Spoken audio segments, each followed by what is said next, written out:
Balikan po natin ang super bagyong Yolanda na gunahan sa pagbili ng mga pagkain at iba pang mga supply ang ilang mga taga Cebu. Bilang paghahanda nila yan sa paghagupit ng bagyong Yolanda roon. Nakatutok si Bexame Umao ng GMA Cebu. Siksikan ang mga tao at ubod ng haba ng pila sa isa sa mga malaking supermarket dito sa Cebu City kagabi.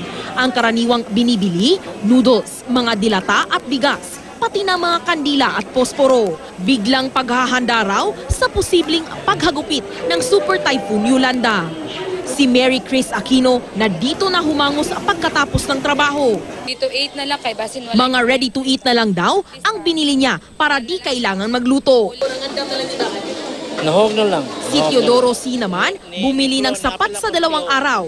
Nakisali na lang daw siya sa agos ng mga mamimili. Wala pa namang abiso kung magsasara ang tindahan dahil sa banta ni Yolanda. Sa Lapu-Lapu City, inilikas na kagabi sa gymnasium ng barangay ang mga nakatira sa tabing dagat sa Barangay Mactan. Iwas sakuna sa pagtama ng bagyo dahil gawa sa light materials ang kani-kanilang bahay. Kahit sa simento lang nakahiga, ayos naman daw sa mga evacuee.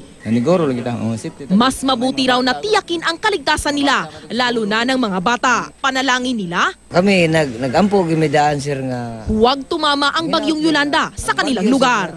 Mayroon ding lumikas muna sa mga pampublikong paaralan sa Mactan. Ang apila ng kanilang kapitan, voluntaryo ng lumikas ang iba pa nilang kabarangay para maiwasan ang anumang disgrasya. Tagaan na itong panahon sa gamay magkampo.